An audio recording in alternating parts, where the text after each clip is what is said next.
And welcome to this panel discussion on auditory implants for this 7th ENT train workshop online. The panelists for today's session are Professor Sanjeev Mohanty, he is in Chennai, Professor Ramandeep Virk, he is from PGI Chandigarh, Professor Kranti Bhavna is from AIMS Patna, Professor Rohi Singh from Command Hospital Calcutta, and Professor Amit Kesri from SGPGI Lucknow. So to begin with, we all know that the ear should hear. And if there is a difficulty in hearing, then we term it as hearing loss. The hearing loss has an effect on the brain itself. And you see the PET scan where you can see the hearing, when the side of hearing loss, you have the brain getting shrunken. Normal hearing is different. So deafness is silence, and we want to work on that so that we can improve that. Deafness is impaired hearing. It is a social handicap, it is an educational handicap, and since it is not noticeable, there is no sympathy or less sympathy in the society. And for that matter, if you look at the national programs, National Deafness Control Program is the last program to be added as a national program till date, right? And still it is in the infancy and it has not been implemented as it should have been across the country. The action on hearing is what we want to do, and for that we need to create awareness, we need to call celebrities, have some functions, and there should be a lot of noise in the society, in the media. So you have to give talks in the undergraduate colleges, these postgraduates, different branches. Any medical graduate should know about the importance of hearing in life. So we will be talking about the deafness which are of different types, like conductive hearing loss and the sensory neural hearing loss. Today's topic is auditory implants. So we'll be talking about the implantable devices which are used for conductive hearing loss and the sensory neural hearing loss. Say for conductive hearing loss, if a patient like this comes, who is having anotia, microtia, or complete canal atresia, then we have different options for them. The bone conduction device, which are surgically implanted. They are broadly classified into percutaneous, passive transcutaneous, and active transcutaneous devices. And for sensory neural hearing loss, we will talk about the vibrant sound bridge, the bone bridge or the BAHA for single-sided deafness, and the cochlear implants, which are so well known across the world that any person having severe to profound deafness knows about cochlear implant. We will not talk about hearing aids for sensory neural hearing loss because that caters to moderate to severe loss only, right? So we're starting with the conductive hearing loss. Say a patient like this comes in, total conductive hearing loss, the bone conduction is absolutely normal. Then these are the options. So we'll talk about the first option available, the percutaneous device. May I ask our panelist, Dr. Rohi Singh, to please elaborate on the percutaneous device, the bone anchored hearing aid. Please, Rohi. Yes, sir. So the percutaneous device exists as Baha Connect system. This is from the Cochlear company, but it is very good in transmission of sound because no skin comes in between the processor and the actual bone which is conducting the sound. But the disadvantage is that there is an abutment protruding out of the skin behind the pinna, which is cosmetically very much not accepted by most of the patient, and it requires lifelong management of the skin around that abutment, or else it leads to the surgical site infection. So this is the biggest disadvantage of this. Right. And so, because see, the picture shows that there is a fixture which is like a screw, and then you have an abutment over it, and then you have the audio processor. Fixture is surgically implanted in the skull, and it has to undergo an osseointegration so that it can fit in completely well. Over that, you fit in the abutment, and over that, you put in the audio processor. Raman, would you like to add anything on this? Hello. I think you're unmuted. Okay. So Uh, the Baha system, the most important part of the Baha surgery is that you have to be at 90-degree when you are putting the fixture and the abutment, because the fixture has to fit in the skull in such a way that it cannot come out. So you have a pointer which tells you that you are going 90-degree to the skull, and that's how it should go in, and then you have to fit in. So after the surgery and the healing is done, then you have this type of abutment coming out of the skin. So as Rohi rightly said, that this is not acceptable to people now. Earlier, when there were no options, when this was the best option, and in fact, as far as the hearing is concerned, this is a very good option, right? Because there is no loss in transmission. It is directly transmitting to the skull vault, and in turn sending the sound waves through the bone conduction to the cochlea. So after this is abutment is placed, you just load the Baha, and this is how the Baha is loaded. So there are different models available, and different powers available for Baha. Now, because of the only disadvantage that he had about the titanium screw type coming out of the skull, there the company has decided, and means they have developed a Baha attract, right? The other point and other reason for developing that Baha attract is that near the fixture, this abutment, there were a lot of granulations happening around this screw, and that was causing a lot of problems sometimes, because all the patients were not good at keeping this area clean and hygienic, and they were usually provided with a brush to clean it and all, but still the skin at that level was always getting granular, infected, and sometimes they would swell up so much that the whole abutment would submerge inside, and then you have to remove it and put a longer abutment, and all those things were happening. So that has been overcome by the Baha attract. So something about Baha attract, Ruhi, you have a plate, So, please. yes, sir. So I have a nice experience in this, sir. Baha Attract is a transcutaneous system and it relies on an implanted magnet. And this gets attracted to the external speech processor with the help of external magnet. So there comes a skin in between these two magnets. This causes sound attenuation of almost 20 decibels approximately in most of the patients, sir. So that is the disadvantage, but still with the modern processors, sound transmission is not an issue. So it is a well accepted thing because there is no cosmetic defect seen.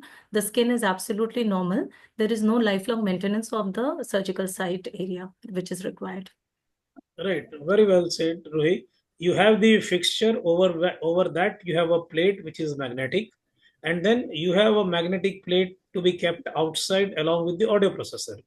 So with both of these magnets, so both north south and here again south north, they get attracted, and you have a skin and sub Q in between.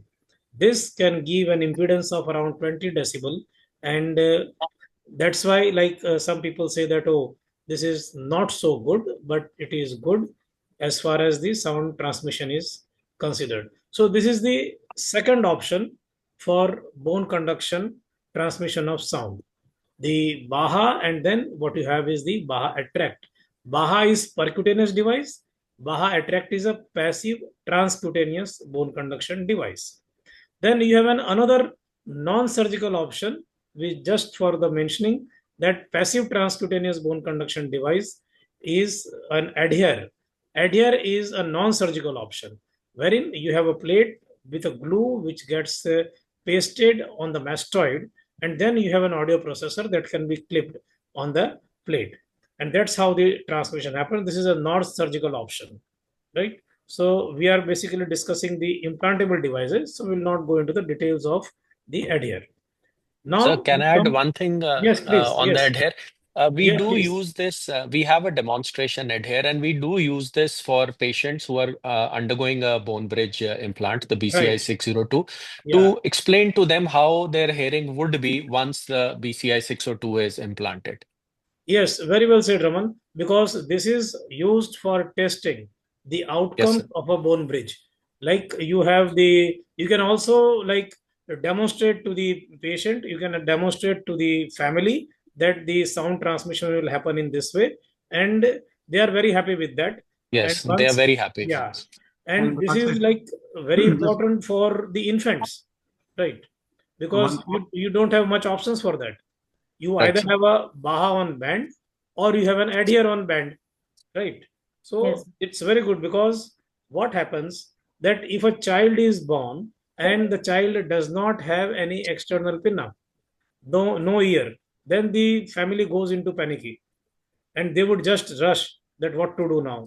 The child is not going to hear, the child's ear is not there. Then you explain to them that okay, the child has an option of hearing through a passive transcutaneous bone conduction device till the child grows up to 5 years or more, when you can implant a surgically implantable device, right? So adhere is very good. You have a Baha attract, that is also very good, right? We use Yes. adhere a lot, and Rajesh, the patients are very happy with that. Yes, Sanjeev, I, you had to add I something. just wanted to tell you, just to complete the conversation, Yeah, please. we can talk about the soft band also, just as a part of the complete profile. I know Yeah, it's that's not what I part. told. No, it's like Baha on band or a adhere on band, Adhere on band. right?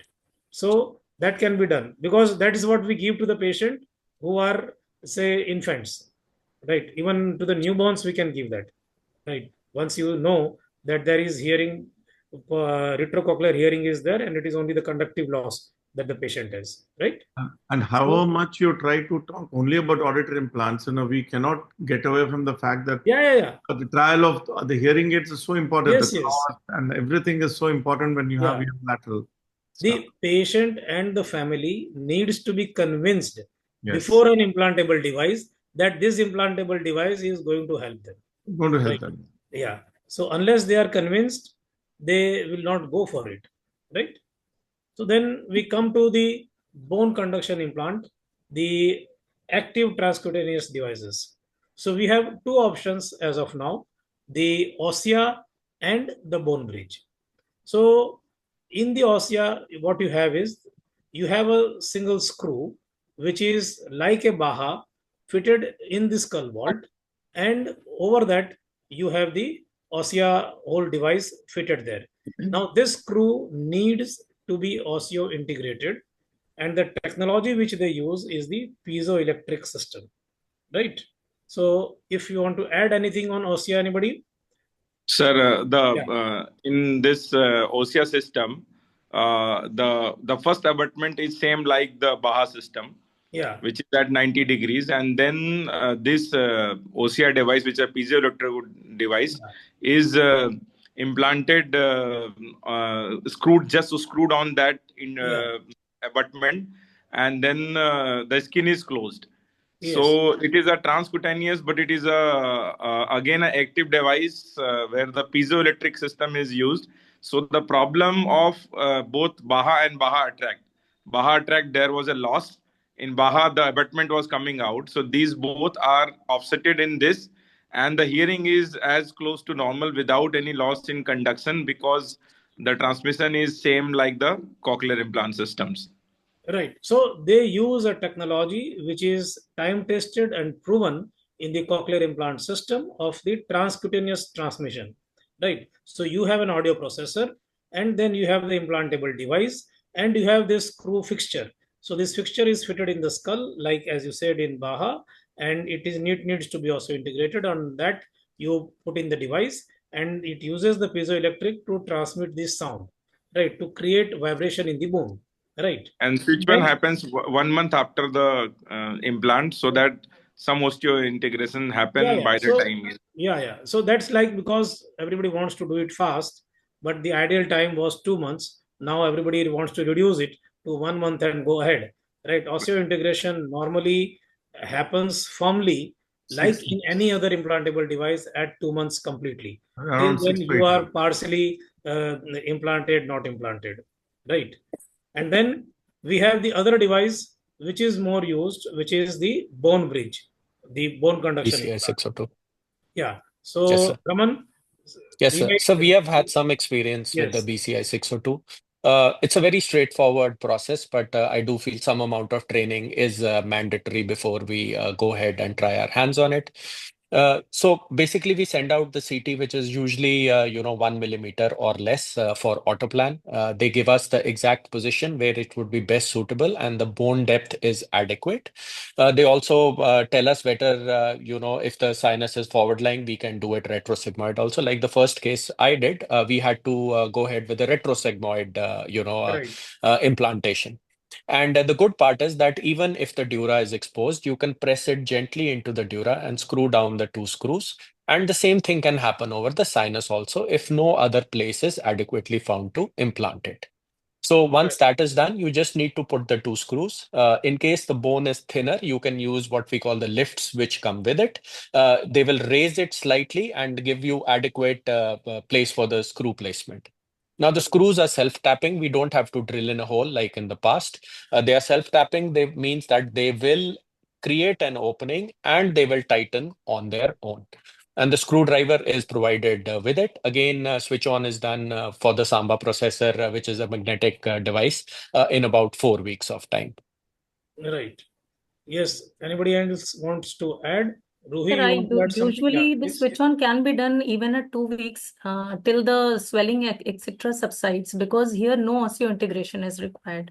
So as soon as the surgical site area is free of any swelling, post-surgical swelling, we can go for a switch on. In our institute, we usually go at 2 weeks, sir. Right. And So, it carries the benefit of both transcutaneous system as well as the active system. So the yeah, benefit of both this system has been inculcated into this. right. So I know a few surgeons who do the switch on table. Either it be a bone breach or it be a cochlear implant. But I think there is no hurry for doing the switch on. Let the whole wound heal, let everything settle down, and then we should go for the switch on. So 4 to Yes. 6 weeks is the ideal time for switch on for these devices. So Yes. as you So rightly said, yeah, that please. is why for this is implanted in patients who can already hear. Like conductive Yes, deafness is not a profound hearing right. loss. Whether it is 4 weeks or 6 weeks, I don't think so in the longer term it is going to make any difference. But if we Yeah, can be sure of the outcomes, that the wound is healed, everything is well in place, there is no harm waiting for a longer time also. Agree, sir. right. So just to tell you about the BCI implant, you have a coil and an attachment magnet. You have an electronics package. Now the in 602, this package has been reduced to a small size. And then 5.3 you have mm. a Yes. flexible transition. And then you have a BCFMT or the transducer, right? Yes. That is the bone conduction floating mass transducer. Floating mass Actually, this transducer. idea came in from the vibrant sound bridge, Vibrant and sound. that's how they have developed it. Now the depth of this BCFMT is also reduced. Okay, Yes. so as we have already discussed, now we talk about the indications for a bone conduction implant.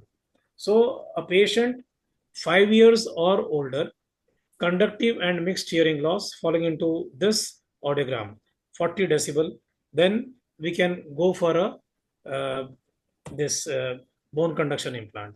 If you have to use it in a single-sided deafness, then the contralateral ear should be normal. It should be within 20 decibel. Then and then you go for it. Then only the transmission will happen as you see here, and the patient will benefit. Otherwise, not. As you rightly said, that the tapping screws are now there, so it becomes easy. So in a just to enumerate the thickness, as you said, that you have to measure the thickness or the best possible thickness that you can get for the screws to be fitted. So a CT scan is must, and now we always get an auto plans done so that you know the exact location that where you should put in the bone bridge device. So this is what the bone bridge 602 BCI 602 looks like. So you have the device, you have three lifts, as Raman said that you get three lifts. So you have two screws, these two screws, and you have one extra screw. So if accidentally some screw falls, sorry, the lift is in a different package. So this is the screw package, and then you have the screwdriver, right? And now the thickness you see has been reduced. Okay. Yes. So this is the BCI 602. Then, as we talked about the positioning, can you tell something more about the positioning of the device, please, Ruhi? So, So theoretically, three positionings have been described in literature, sir. One is the midcranial fossa position, the other is transmastoid, and the third one is retrosigmoid. But most commonly, transmastoid and retrosigmoid positions are being utilized, sir. So Right. this positioning can be done transmastoid in the mastoid area, and we should be careful of the sigmoid sinus and the dural plate while placing the screws. And in retrosigmoid, we go beyond the sigmoid sinus. Right. So you can place it in the synodural angle, or you can place it in the retrosigmoid area. So segment area. BCFMT's position should be such, and that again, the autoplan helps you in that. Yes, So sir. Yes. And nowadays the it surgeon's job becomes more easier. Yes, easier. Raman, you were telling something. So the between the FMT and the coil, the angulation you can change to Yes. suit the best position. Even if Yeah. your FMT is at a different position, you can bend it to an extent of 45 degrees so Yeah. that adequate positioning is achieved. Yeah. So the this transmission cable is malleable. You can just position it at around almost up to 90 degrees. You can bend, 90 degrees, yes. but most of the time you don't need more than 45 degrees. 45 Right. degrees, correct. And then their up and down movement is 30-degree. So it becomes easy for the transmission of the sound. The vibrations can be generated because of that very well. Say this Yes. is again, you see, going to the retrosigmoid area. You have the positioning of the BCFMT. So you can see this coil being turned, the electrode, the cable, or what we call it as a conductor link, that is being No, turned. And earlier it was longer, thinner. Now it is shorter and stouter. sorry. Out. So you can fit in. And then most when you are going for a retrosigmoid, you have a curvature of the skull in such a way that you may need a lift to be placed here, right? So now earlier the lifts were available in four sizes: 1, 2, 3, 4. Now with 602, you only have a lift of 1 mm, 1 right? mm. Yeah. So 1 mm lift can be placed underneath, and then you can tap the screws. So earlier, Yes. as I was telling you, in 601, we had to use a torque wrench wherein the Newton centimeter torque was average 20 Newton centimeter, but you could go up to 32 Newton centimeter and then fix that screw. That was in BCI 602, but that was very technical. And at times, if you were very enthusiastic, you could just overscrew it, right? So that has now been taken off, and now you only have these tap screws, so you can just screw them in. When you feel it is tight, and it is fitted there, right? Correct. So Yes, sir. fixation with the cortical screw has become easier now. Easier. You can see the Yeah. BCI lifts here placed, right? So you can place the BCI lift as needed. You have to pass a small instrument or an elevator below the arms of this or these flanges and see if there is space. If there is no space, fine. If there is good space, and if you think that you need a lift, then you can put the lift and then tighten it. So that is the BCI. So practically, the bone conduction implant surgery is a straightforward surgery, very simple, and it can be done easily. And you don't need much preparations, or you don't need much adjoining things to be there with you in the OT to do a bone conduction implant surgery. So, So can I add one last thing, if yeah, with your please. permission? So Yes, the key here is that the sound is transmitted through the two screws only. How yeah, well the the flanges. FMT is Yeah, sitting in the yes, how well the FMT sits in the well which you have created does not matter. So yeah. even if it is a mastoid cavity and you have two lips of the mastoid cavity where the screws can fit in tightly, it is going to work adequately well also. Right.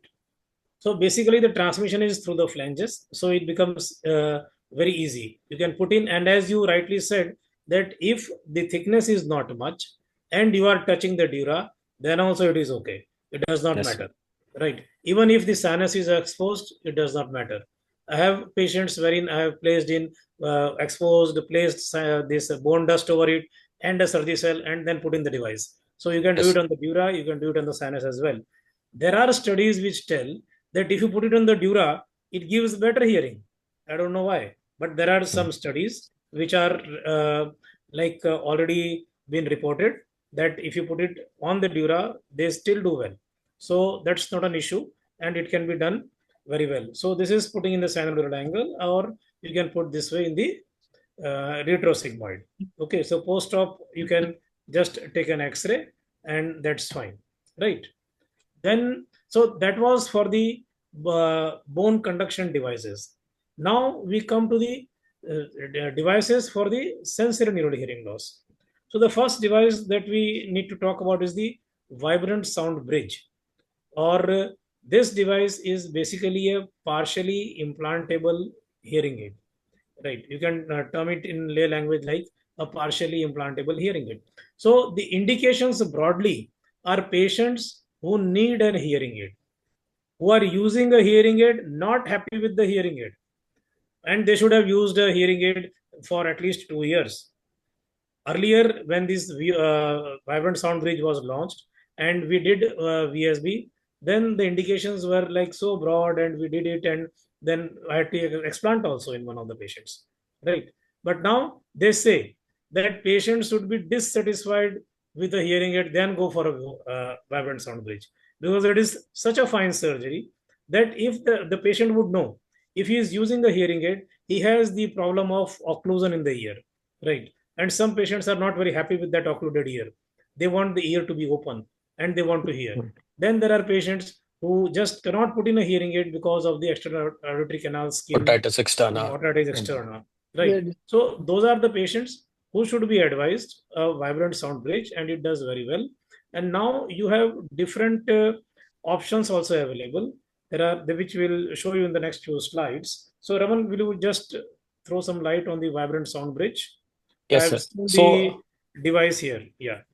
yes, sir. So as you can see, the key is to attach the FMT or the floating mass transducer to either the short process of incus, the lenticular process of incus, over the stapes, or abutting the round window. These are the four options that are available to us. So if you have to, they have clips, which are specialized clips, which help us attach it to the ossicle. So if it is to the short process, then we just do a routine cortical mastectomy, open up the adductus area. Then there's a small instrument which they give, with which we have to feel all around the short process of incus, that the clips with which it hooks onto the short process of incus are not touching any bone of the mastoid cavity. Once that is done, you just clip it on, and then you drill a well, you screw it in, and that is the end of the surgery. If that is not possible, then you can go through a posterior tympanotomy also and attach to either the lenticular process or to the stapes. Let's say if it's a mastoid cavity and then you have to, there are no ossicles or it's just the foot plate, then you can attach it. There are specialized tips which attach to one end of the FMT. They are, like they stick, and that tip goes into the round window. But the key is that it should be tightly fitting. And to achieve that, once the tip goes into the round window niche, you have to pack it with cartilage pieces so that the fit is very tight and sound is conducted into the inner ear. Right. And like Raman, sir so yeah. said, yes, sir. Like you said, sir, the indication for us is like otitis externa, patient's inability. There are many patients who use hearing aids, they get an ear infection, and then the hearing aid has to be removed. The ear infection has to be treated. That lasts 2 to 3 weeks, and then the patient is unable to hear in those 2 to 3 weeks. So they get very, paranoid with that. For them, this is a very good indication, the vibrant sound bridge. Just Right. one additional point Yes, Sanjeev. on the same thing, specifically on the indication when you have a very refractory malignant otitis externa, That's and external. Yeah. they are the best candidates I've seen when they're really, and they're entrepreneurs. I've seen a few patients who really want that and they don't want to be seen with something external. That will be Yeah. a very good effect for them to communicate. Yes. So the point is that the patient should be very motivated to get a vibrant sound bridge. Otherwise, the patients will say, "Oh, I was better with the hearing aid." You Correct. know, Correct. people do not want a surgical intervention normally in our society. In Europe or in US, they just want to go for the best, right? Right. So But here, then, if you look at the Rajesh, vibrant sound bridge, yeah, you talked about 2 years. I felt it is little more than that would be a better idea to then switch over to the VSP. I mean, at least 3, 4 years, they're totally destroyed in their mindset. No, I don't want a hearing aid. It doesn't give me much effect. Then you can give this option. yeah. So means that is the standard that guidelines they are giving. that the patient will be happy if he has used hearing aid for 2 years and he is not happy with the hearing aid. Then he will be more happy with the vibrant sound bridge, right? But yes, if the patient is motivated, he understands the device, you can very well go in initially also for a vibrant sound bridge. And if there is no option in cases of otitis externa, you can go for it directly, right? Directly. So again, the device, because it is an implantable device, it is similar to the cochlear implant. You can see you have the receiver stimulator, you have the demodulator, and then you have a conductor link. Piezoelectricity. Yeah, and this on the conductor link, earlier the FMT had a clip, but now it is a FMT without a clip, and the clips are available extra, which can be uh, attached, right? Yes, So, depending on where we are going to yeah. implant. So you look at this, that it comes with a processor, which is a Samba processor. The latest one is the Warp 503. So it is vibrating ossicular reconstruction prosthesis. That is Warp, the VSB system. And it has an FMT.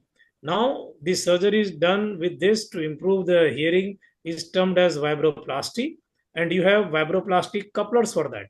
Once, as Raman said, the Incus the coupler on the short process of the incus, coupler on the long process of incus, and then you have the on the for the round windows. So if see here, what you see is a coupler on the long process of incus, right?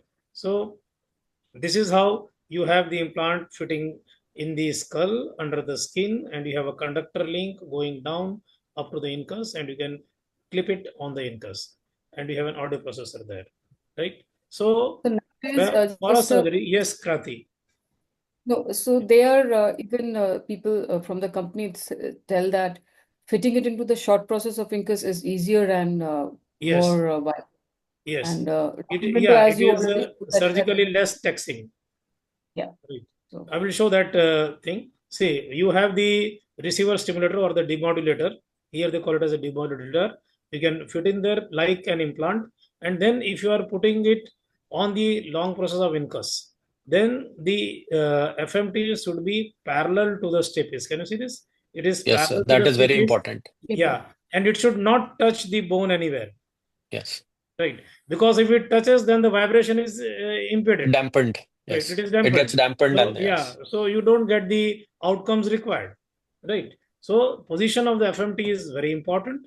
And then you have, as we talk nowadays, you get the long process couplers. You have the short process couplers. So for this, as Raman already said, they do a mastodectomy, expose the incus, expose the short process of incus. You can clip it there. And then you have now the clip couplers. So on the stapes you can put it. It's like a partial ossicular reconstruction prosthesis. Prosthesis. Right. So you can put it like this, and then it can also be used in stapes along with the piston also. Right. Yes, So sir. That's called a photograph I power have not- stepedotomy. Yeah. Yes, sir. Yeah.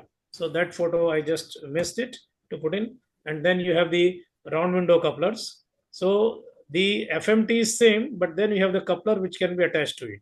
So this is how it is attached.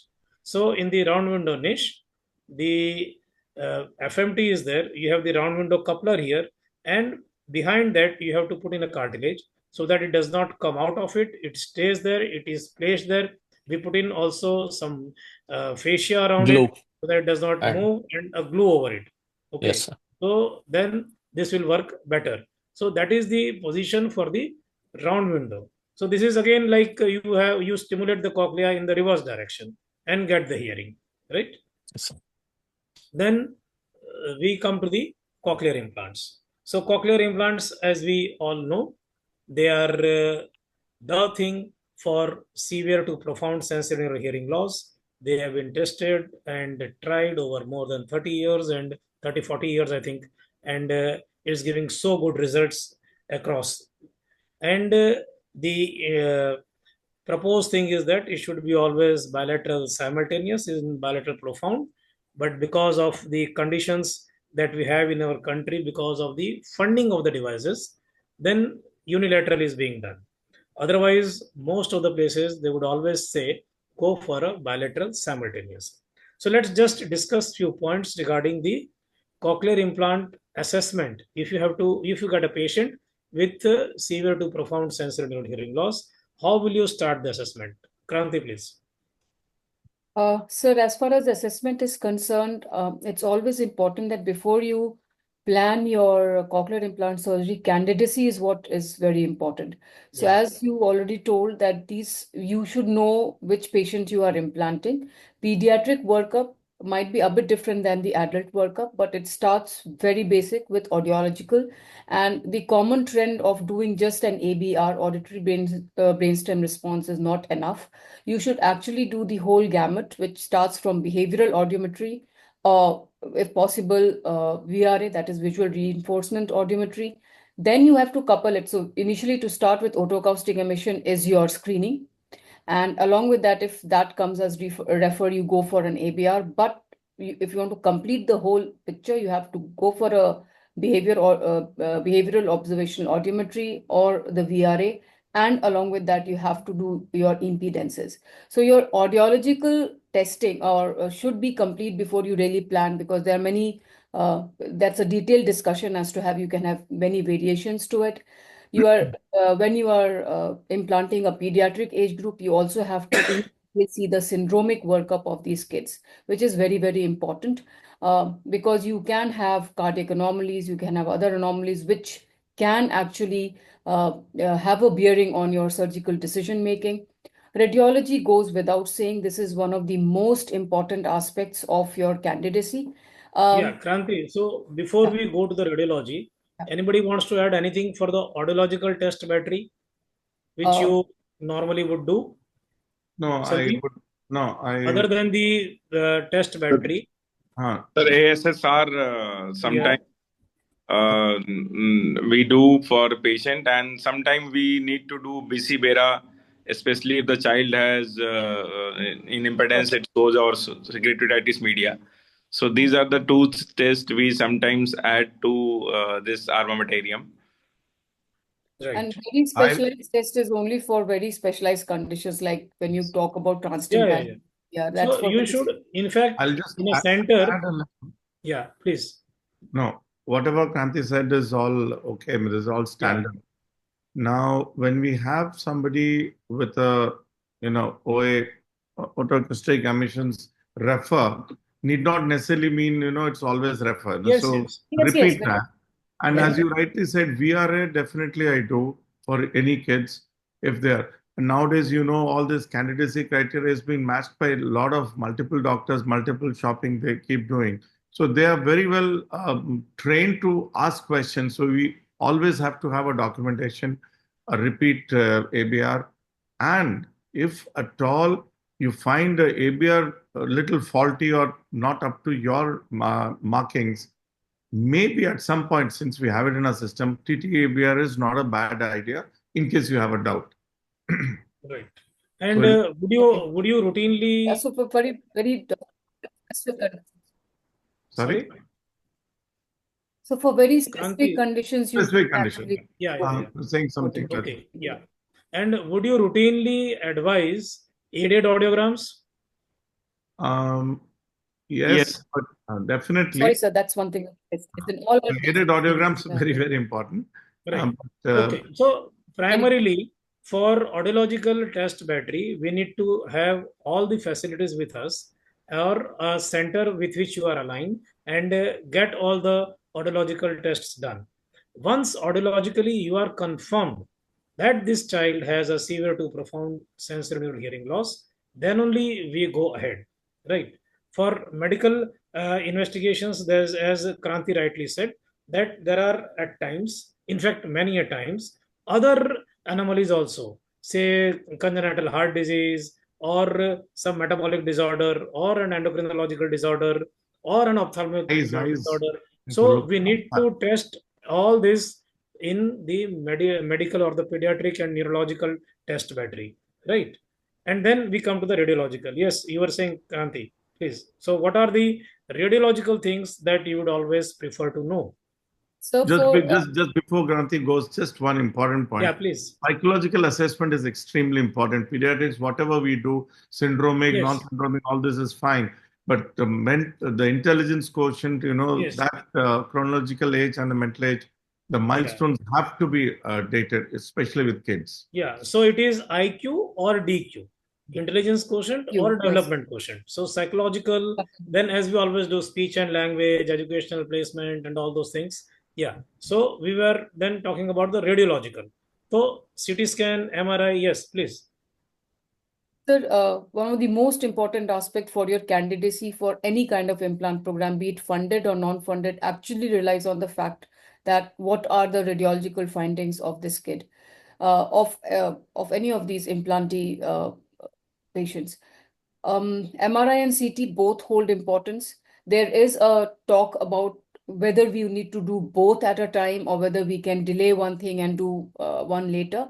But we at our center do both of it before we even issue an estimate to the patient for the government funded programs. Radiology for CT scan, you need to see your miliar structures, you want to see your surgical aspects, you want to see the anatomy. As far as MRI is concerned, you want to actually see your nerves, you want to see the most important thing definitely is your inner ear structures and your nerves, and then it comes whether you want to assess the brain. I want to add one specific aspect about radiology also are recent things like DTI, where you can actually track the cortical areas.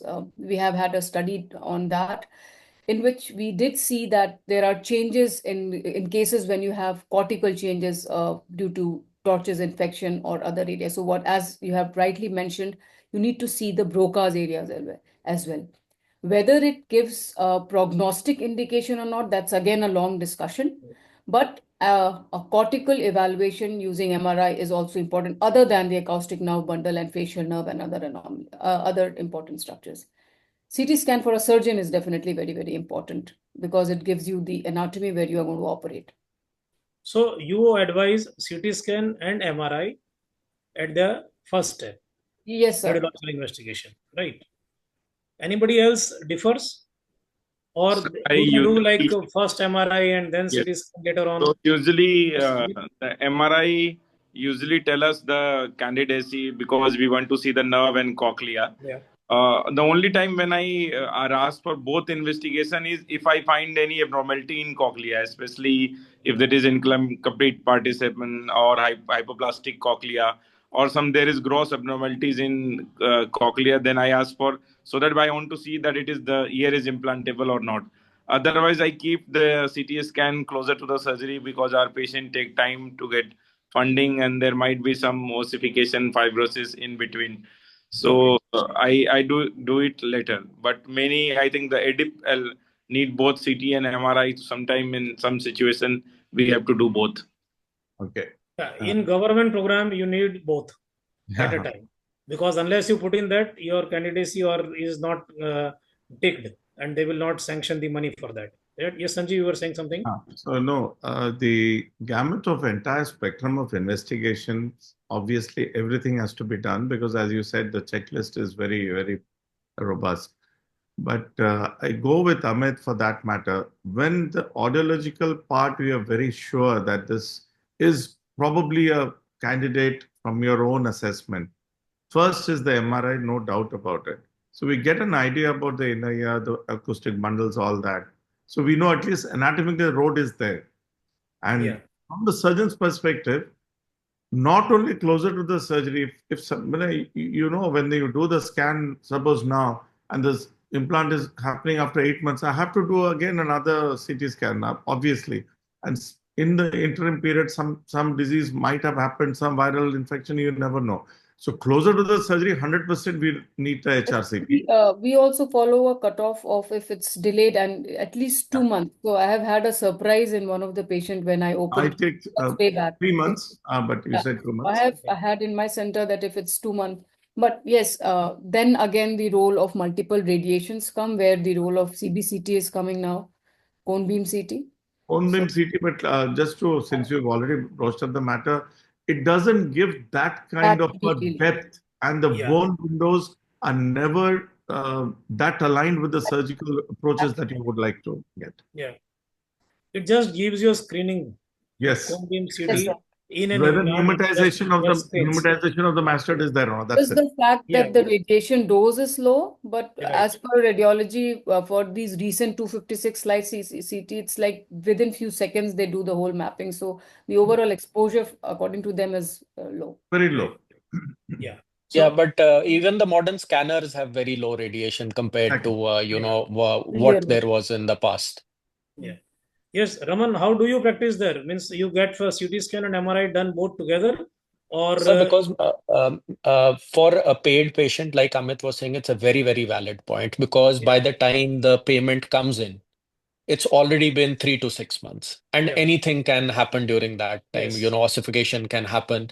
And we have had, like Kranti was saying, even we have yeah, had a couple of surprises where, you're not prepared for that drilling, extra drilling, which has to take place.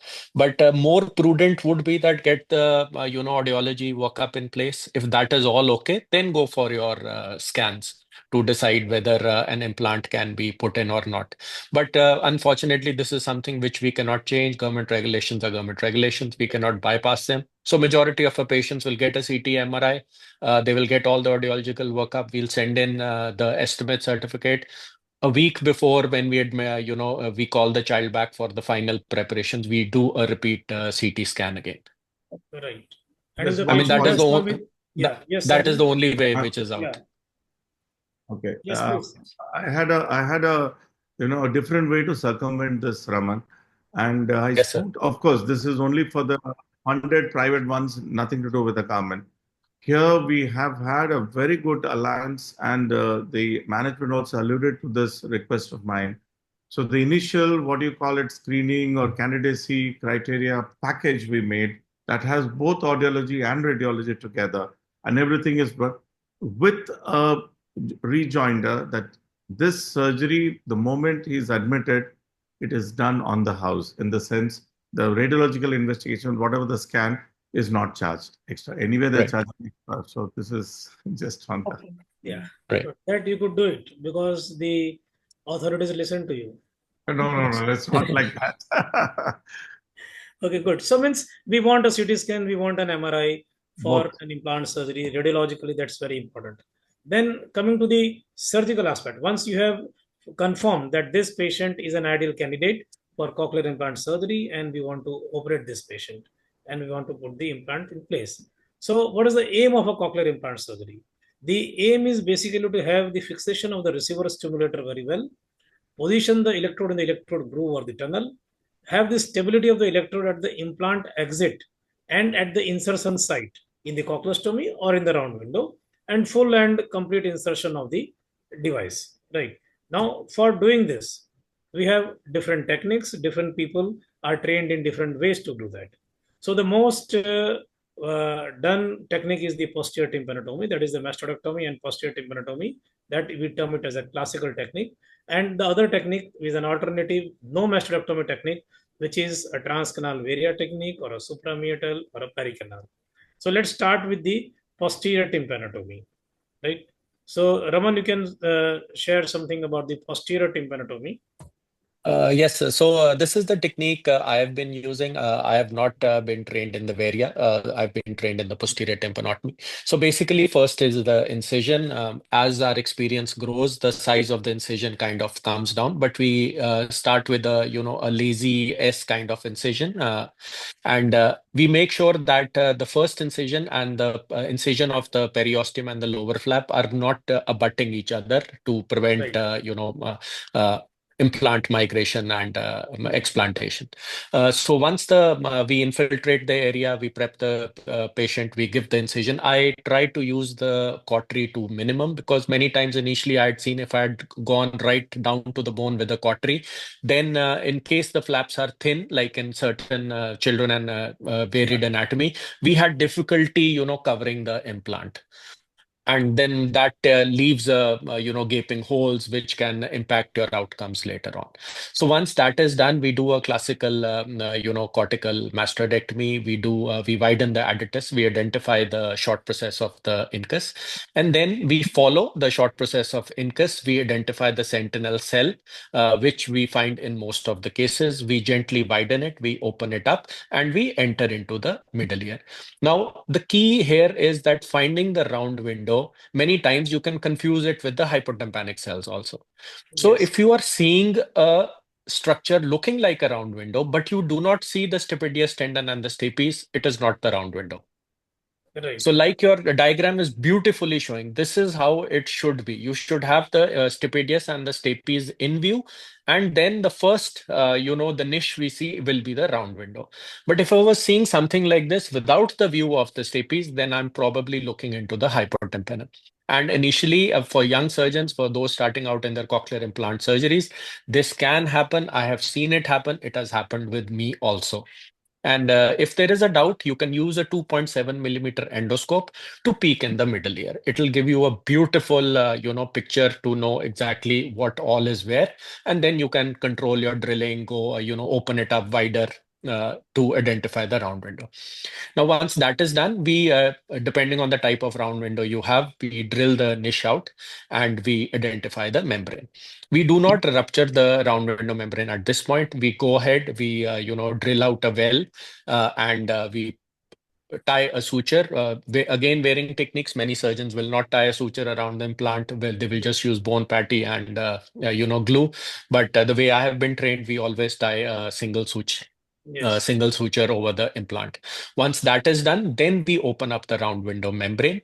Once that is opened up, we irrigate the area with a lot of steroid, and then a gradual insertion is done. If we had any doubt previously, then about the anatomy or how well it is, viable, then we can even use a ITD to see whether the implant will go in. Once the ITD has gone in, then we take the ITD out and we put the cochlear implant. Once that is done, make sure you achieve full insertion. Like sir, you had said, full insertion is mandatory. And then make sure you pack it nicely with tissue. We do not want the electrode to slip out, Yes. because even a single electrode coming out or two electrodes coming out will impact outcome, however minimal that might be. That can be argued, no, that but these many electrodes are more than adequate, but a complete insertion is a complete insertion. Yeah, and And electrode should be fixed at the exit from the device and at the insertion in the round window or the cochleostomy side. That sir, point should be both fixed. Yes. yes, sir. Yes, So please. that point needs to be fixed so that there is no movement Yeah. and there is no chance. Because once you have inserted, now the problem, which I will tell you my experience, what I faced initially, uh, the electrode wire kind of is, it becomes a loop. So once you Yeah. try to untangle the loop, the electrode can slip out. Yes. Yes. So Okay. that Yeah. step is very important for, especially for new surgeons who would be watching this, that make sure that cochleostomy is still under view from you and you see that the electrode is not moving out. And once you untangle that loop, then you can just pack it with small tissue, and we keep a piece of large gel foam over the wire, and then we close up the area. Right. Sanjeev, you had something to say? Yeah.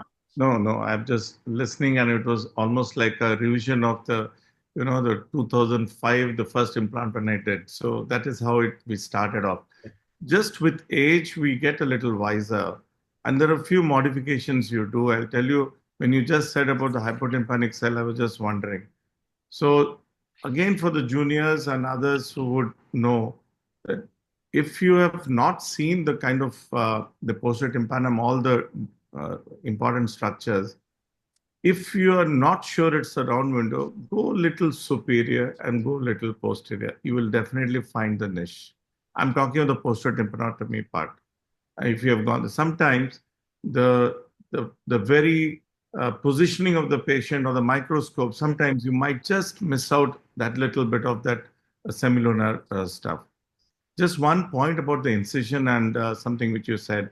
So when we started doing a lot of bilaterals, can I go on that a little Yeah, bit? please. Please, please. You can So come. initial incision was, we wanted to be very cosmetically viable, both sides equal and all that. So when I started doing a lot of bilaterals, the side which I'm comfortable with the right side to start with, if I'm doing a bilateral or right-handed surgeon. So the incision would be laziest, as you rightly said, Raman, but slightly longer. Why? Because whatever little tissue, bone pate, muscle, graft, whatever, only on that side I take it, collect it, and keep it for the other side also. So no need to do anything more than that.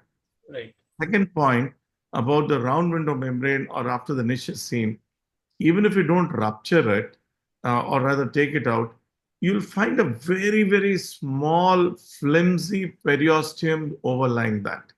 So that if you just make a small mark, it comes out in two layers. So there'll be a very flimsy layer, keep it at that, go to the opposite side, and then it becomes easier for you.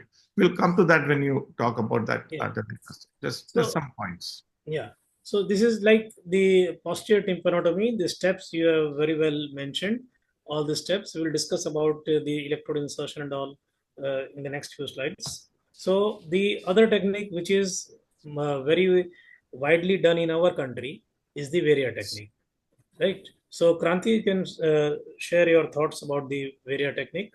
So, Before that, Yeah. Kranti, with Rajesh, I learned one, I did one, but still I'm not confident. I'm still doing the post. Because one is not enough. Yeah, I know. so the traditional or the traditional Varia technique is essentially, you can call it a mini mastoid. You just actually make a suprameatal well, and there's this specific guard with a drill bit, which has a distance between the guard and the drill bit is around 0.6. So that's what is shown in this image. So this is the guard which actually protects your facial nerve from getting. So essentially, you're entering into the posterior tympanotomy area only with this particular guard. So you actually go, there are surgical landmarks is when you have to lift the tympanomeatal flap, you see the incotostabial joint, you delineate your chorda, and you see where is your chordofacial angle. And once you have the chordofacial angle, you would like to enter on the right side, you can enter at 11 o'clock position and then come down. You should be above the chordofacial angle always, so that you do not want to hit the facial, and the guard protects it. So a very thin posterior canal wall tunnel is made through which you have to thread the cochlear electrode, which goes straight off into the cochleostomy site. So in the major change in Varia is that you lift up a tympanomeatal flap.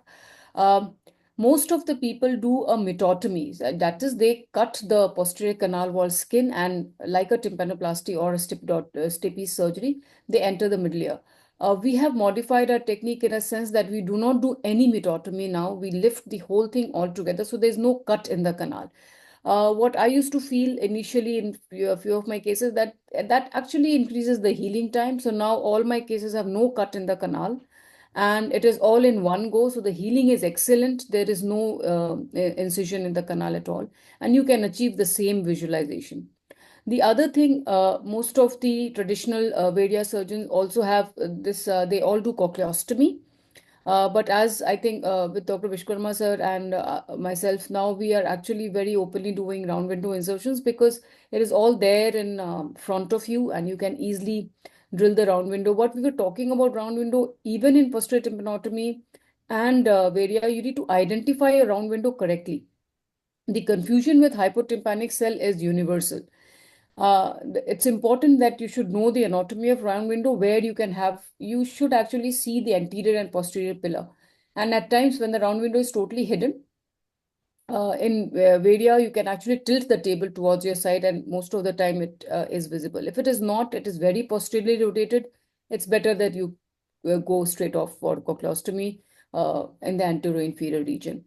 As far as the other aspect of fixation of implant and anchoring the implant, they all remain the same in both the techniques, and it goes without a fact that it should be robustly, secure. Whether you are using a periosteal pocket or you are anchoring it with a suture, the main purpose is that it should not move.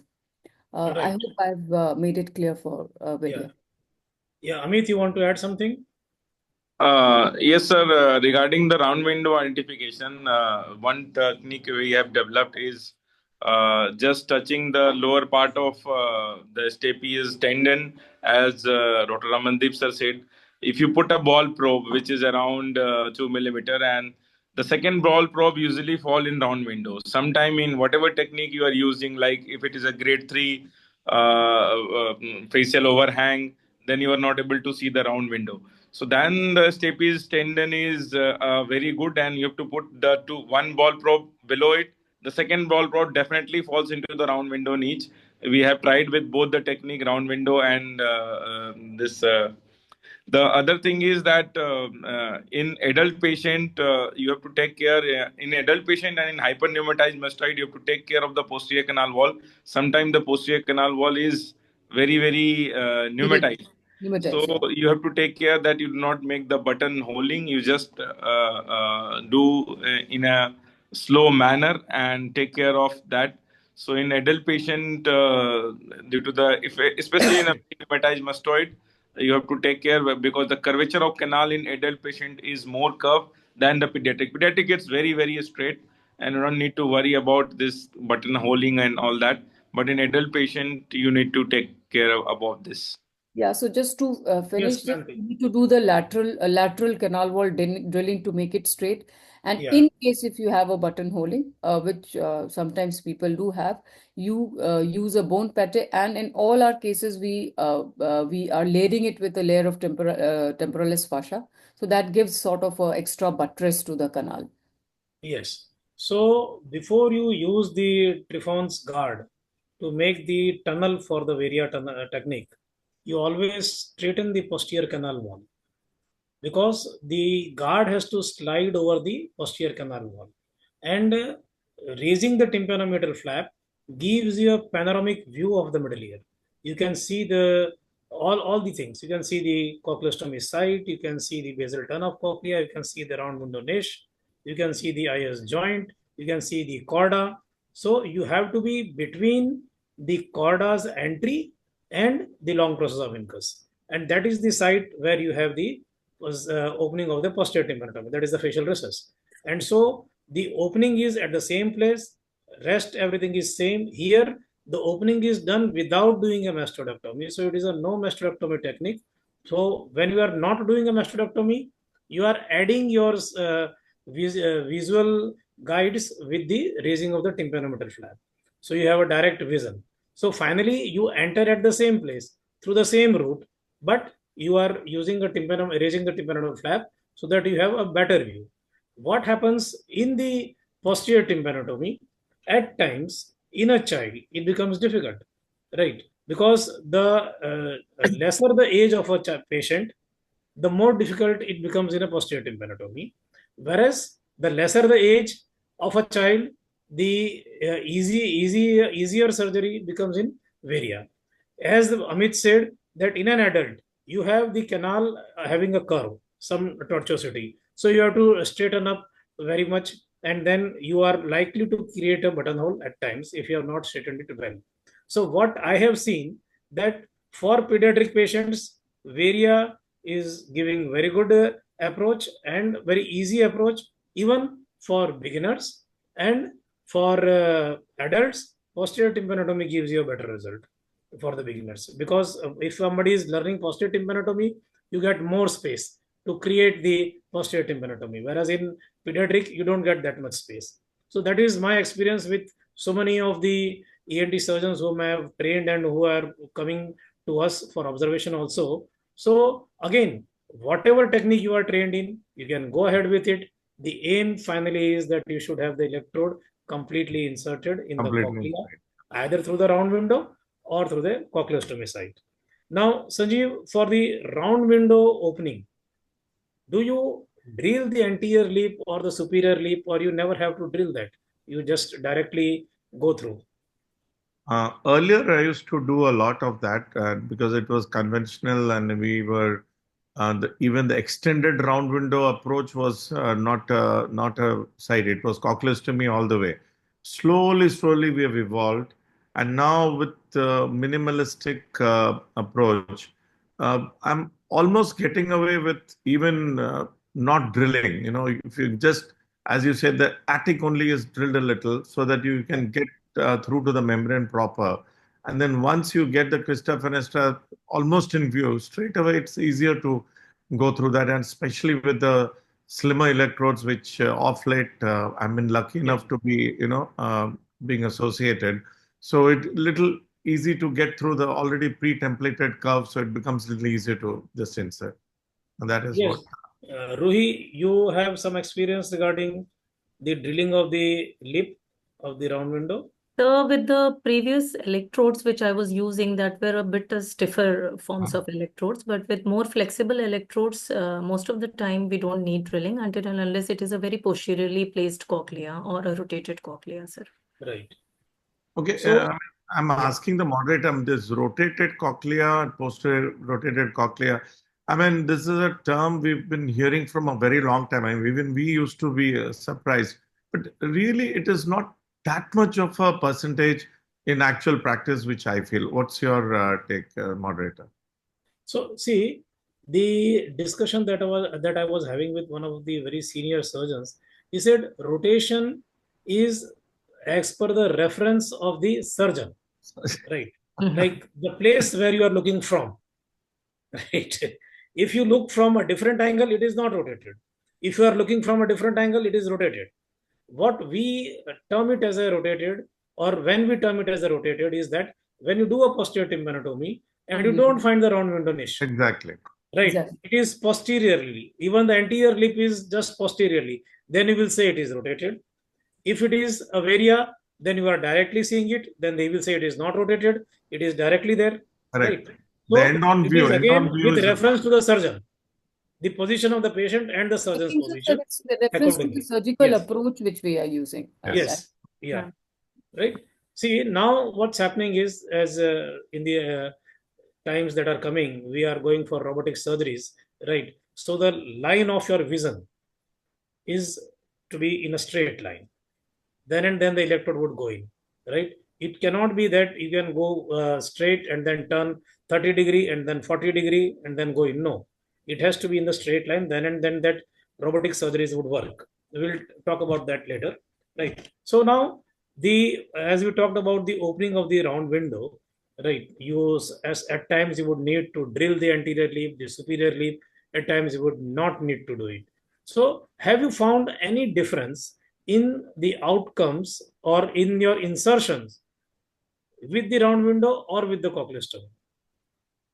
Yeah, Okay. please. Can I take this? Okay. Yeah, So, in the initial part, when we just started doing this only round windows, in the initial first 100, 120, 150 were only cochleostomies, we did a little research. Outcomes means you're talking about the CAP scores, the no, no, SIR, no. Sorry, match, I was talking about overall your insertion. insertion part. Yeah, Okay, yeah. insertion part. Ease of insertion. Ease of insertion, definitely, if you have done an extended round window or a cochleostomy, it looks a little easier to just go in it.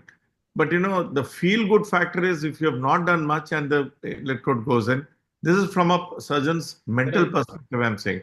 Outcomes for the patient, I mean, the candidate is almost the same. There's no difference. I thought you were asking that. No, no. Almost the same. Cochleostomy we do round window. In a small series that we have 100, 200 patients, almost the same. There's no difference. In Yeah, terms, Kranti, you were saying something? Yeah, same here, sir. I have done both of it now. Most of my surgeries are round window. And when you drill it and you just take on the nick of you just nick the membrane, I think it all goes so smoothly and you know you are in the that's right all. place. So most of our cases, I have never had much difficulty. As I told you, sometimes the difficulty is in the visualization. That's a Yeah, different story altogether, where you actually The modify. trajectory, the trajectory. Yeah, the trajectory. yes, Otherwise, I've never had that problem, and that's how we have shifted completely to that right.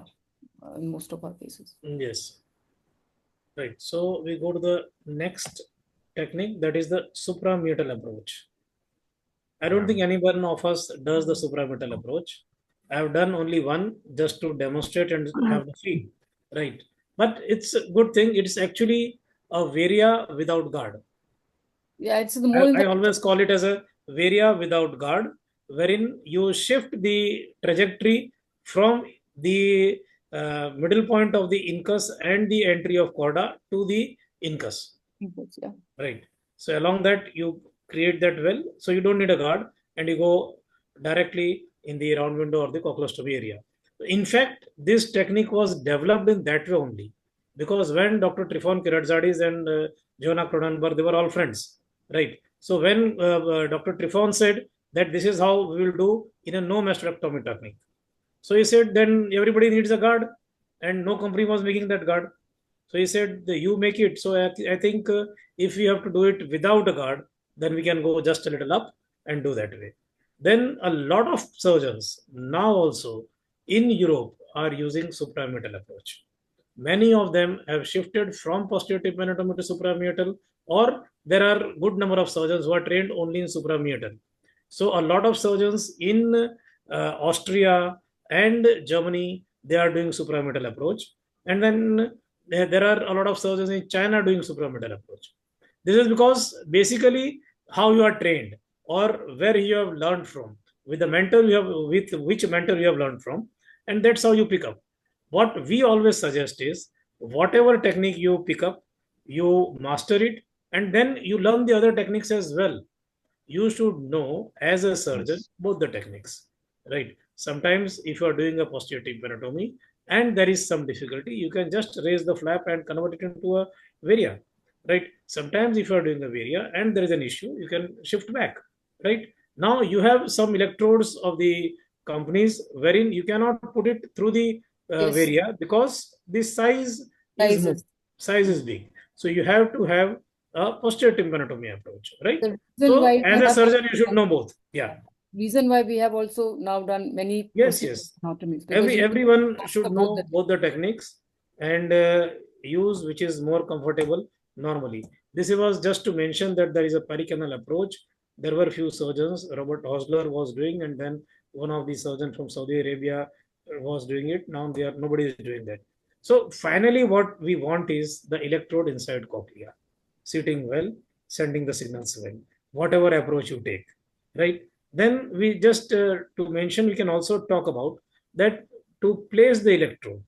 Whether do you find any difference if the electrode is a modular hugging or a mid-scalar or a lateral wall? Yes, Sanjeev.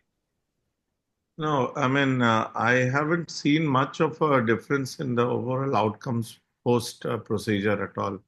And see, ultimately, as you said, the proof of the pudding is on the taste of it. So at the end of it, it's once it is inserted, and obviously all of us would have done a post-operative, imaging studies to say that it is already there nicely ensconced in the cochlea. In such a case, really doesn't matter. But yes, the perimodular with a little slim electrode, it gives you a good feel, but I really do not know whether it's really atraumatic to that extent that it gives you a better outcome post-op. I'm not too sure about it. Time will tell, but it's only early days yet. Right. Anybody wants to add on that? No, so I think Fine. So that's long studies and outcomes and all that we don't want to discuss right now here. So then you have certain cochleovestibular anomalies. Senagalu has classified it, and Satki classification is there.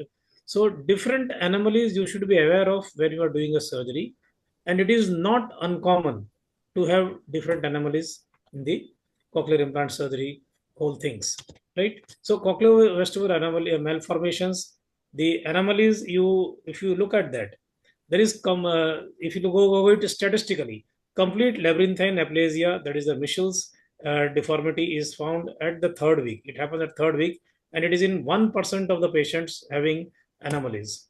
Then cochlear aplasia, again, that happens at third week, is in 3% of the patient. Complete absence of cochlea. Vestibule may be normal or enlarged. Then common cavity deformity happens at the fourth week, almost 26% of the patient having malformation. Single ovoid cystic cavity, fundus of interaortic canal is defective and enters the common cavity at the center. Then cochlear hypoplasia at sixth week. 15% of the patients would have this. Incomplete partition IP type 1 would be at the fifth week, 55%. These are the statistics that we have taken from some studies. incomplete partition 55%, 7th week, right? So these are the different Montanese deformity. And again 55% IP type 3. Then non-cochlear anomalies like LVA, ISC anomalies, eighth nerve, hypoplasia, aplasia, and all. So these are the malformations that we need to be aware of when we are dealing with the cochlear implant surgery. Also, we need the complete radiological evaluation, which we already discussed, that before we do a surgery for cochlear implant, we have to get all those radiological things done. And then you have to plan the surgical approach and select the electrode. Because when there is an anomaly, you cannot put in a standard electrode in all the patient. You cannot put a pre-curved electrode in. Just you cannot select that, okay, I will put pre-curved only, and you can put it, you cannot put it anywhere. So you have to customize the electrode as per the cochlea, right? So Ruhi, can you say something about the electrode array options and the selections, and how do you make that selection? So most of the time we have been utilizing that lateral wall electrodes only because it is procured centrally in our institute. Yeah. But if there is any chances of CSF gusher or oozer, I usually prefer a Form 24. A compressed electrode, if it is required, Form 19 is again a good thing. That's all about it, sir. And how do you decide? So that I decide as per the CT and MRI scans as well as the auto plan. Okay. Yes, Sanjeev, you were saying something? I just wanted to add that auto plan, CT scan, and also we should not brace ourselves for surprises on table. Yes. This has to be a very planned move. We know it is IP2, we know it's a common cavity, compressed straight array electrodes. I mean, it has to be a backup or whatever has to be there. And you can't have a plan B or C there. It has to be a plan A, and we have to stick to plan A.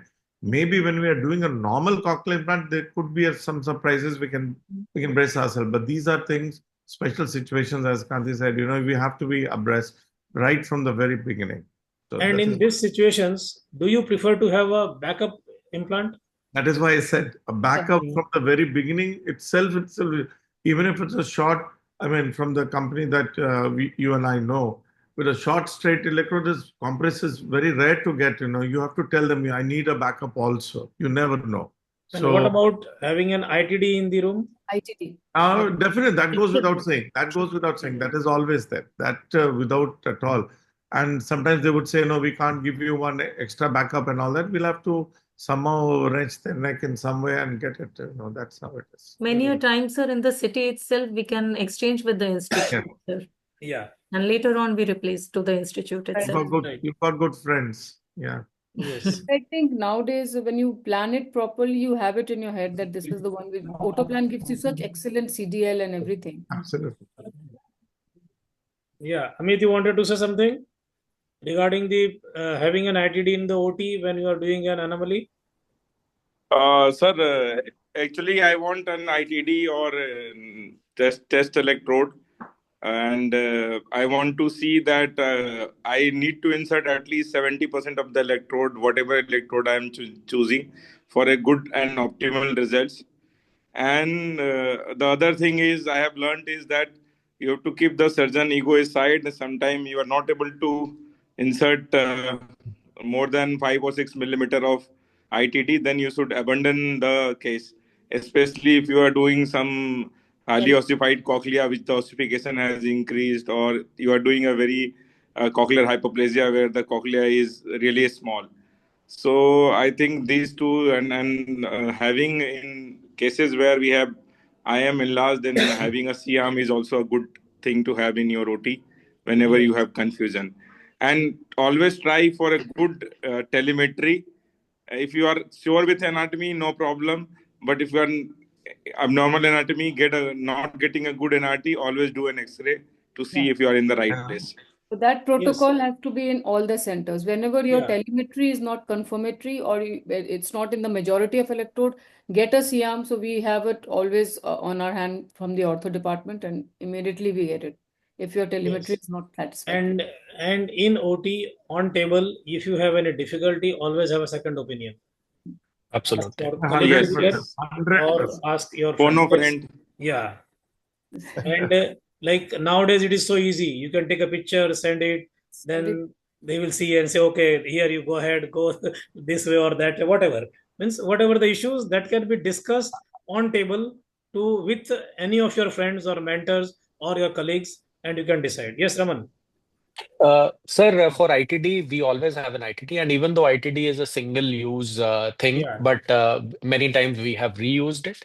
The yeah, other thing about ITD is that it has a flange which is present at 18 millimeter. yes, So the first insertion goes up till 18 millimeter. अगर वहां तक हम पहुंच रहे हैं and you feel that you can go further, you pull out the ITD, you with a blade, you slice off these two flanges, and then you can do a complete insertion. So that will give you an idea how much of your real electrode will go in, or do you need a electrode which is shorter? right. So normally I Just cut off these flanges before I put in, Right. yeah, and then we go ahead. I was about to tell that. I was about to tell I no, also Raman, we cut that so that you know you have a better. And on Right. another lighter note, Yeah, just for the six of us here, I I would like to place on record all the same thing. You know, when I was doing once, and massive gusher. The phone a friend was the person who's moderating the show. yeah. yeah, For So me, he's always that is, there. you remember Rajesh? yeah, yeah. Um, Right. So that is how it is. You need to talk, and Yes. as Always Amit discuss said, it no out. egos here. Suppose, yeah, if you are two surgeons in the same institute, and if you are stuck up, just get up, ask the other person to have a look, and Yes, then yes, Absolutely. absolutely. his view will matter, right? Absolutely. Because you are fixed and stuck up with one line of thought. He Yes. can come and change the thought, So right? I have had one very difficult when I was trying to put it on the left side and somehow with a lot of attempts it got coiled and then I called my colleague and I go, you Yeah. research. So sometimes Yes. you need to do that. Yes. Yes. It definitely helps. So there are certain problems as we discussed while putting the electrode in the abnormal cochlea. Electrode coiling into the middle ear and the mastoid cavity, because sometimes you don't get in through you when you are this happens when you are not seeing the electrode completely, because we have removed electrode placed in different locations in the mastoid or in the middle ear, right?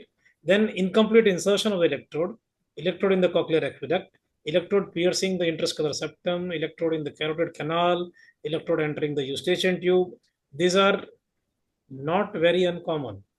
It is still Correct, happening. correct. So what we need is that we have to be prepared that if this type of situation is coming up, you always have somebody else to look at, because sometimes you have put in, you feel that it has gone in, Yeah. but it has gone into the carotid, you don't know.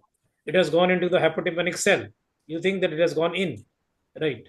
So but this was in the earlier days, and this happens when somebody junior is learning and he is doing it, and sometimes he goes overboard and he feels overconfident. But what I always say in an implant surgery is always have the second person to have a look and confirm. Mentor. Then and then you go ahead, right? So there are certain difficult. We will just talk about certain difficult situations and finish it off. That if you get an ossified cochlea, like in post meningitis or in patients with otosclerosis, what is your experience for ossified cochlea, Raman?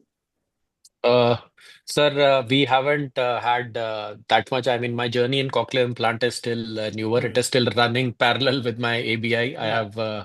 have, so I would not be the right person to, send. And I have not as yet, though I do a lot of stapedotomies, I have yet to implant a patient of far advanced autosclerosis. Okay. Sanjeev, otosclerosis. So again, limited.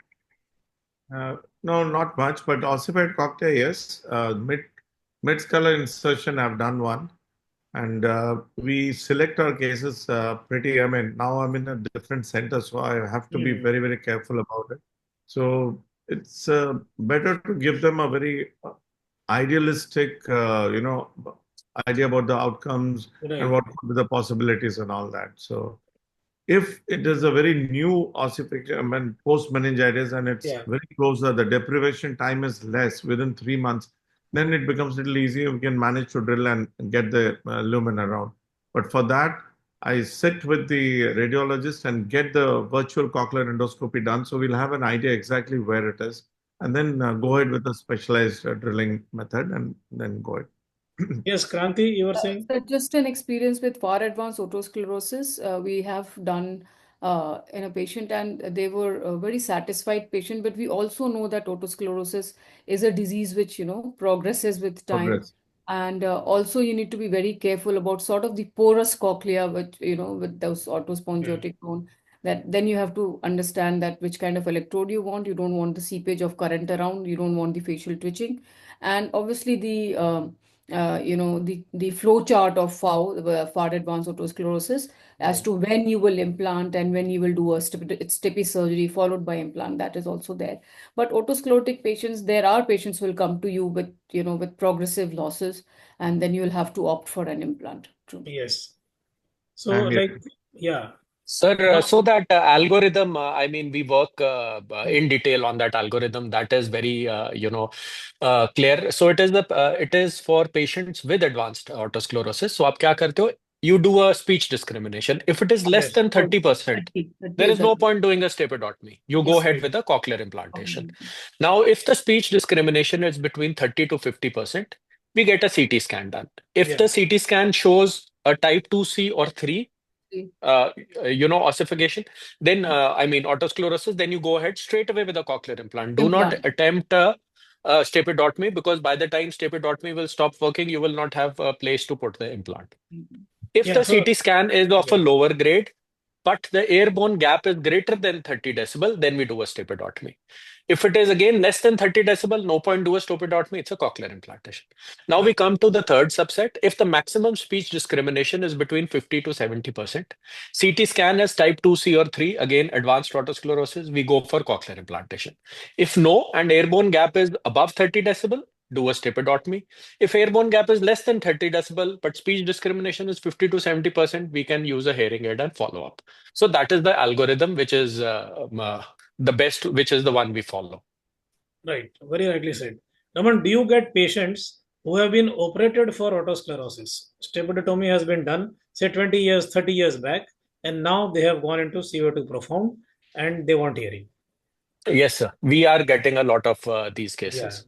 Because these are the patients which we are The getting now. progressive cases of Yeah. otosclerosis. Yeah. progressive. 20 Uh, years, 30 oh, years, doing very well, hearing well, absolutely. then going down, and now they Now not get satisfied an with. implant done. Yeah. Not yes, but Yes. again the thing, because by the time when they were operated, it was a Teflon piston which used to Yes. cost 100 rupees. Now from 100 rupees, you're telling them your budget is 5 lakhs, so they take time to process. Yes. We are getting a lot of cases. I think it's just a matter of time before these patients start getting converted to cochlear implant, and it becomes the norm Right. rather than not being the norm. Also, there is a lot of problem because people take a lot of inputs from surgeons who are not doing a cochlear implant, Yeah. Yes. and then they are advised Happen. that nahi aapko to koi fayda nahi hoga. Yeah. So Correct. that affects your working and Awareness, your awareness. awareness. I mean, it makes that job Otosclerotic 10 times awareness, difficult for us. SNHL awareness is there, but otosclerosis is something which other otologists should also know. Yes. No, but the So, problem is not all otologists do autosclerosis stapedotomies. Not many people do. Still, Yeah. we get patients. नहीं doctor साहब उन्होंने तो hearing aid बताया है. Ah. very true. And the difference between how a patient, or how a conductive deafness patient hears with a hearing aid versus Very good. a stapedotomy SNHL. is amazing. Yes. There's a Very lot good. of, because क्या the हुआ? feedback and the occlusion effect, everything हाँ is खाली है. there. हाँ. Yeah. Right. So, So I think more awareness is necessary, yes. before our outcomes and everything changes. So, in the initial counseling for a patient having means of otosclerosis, do you tell them that in future they may need a implant? Yes, sir.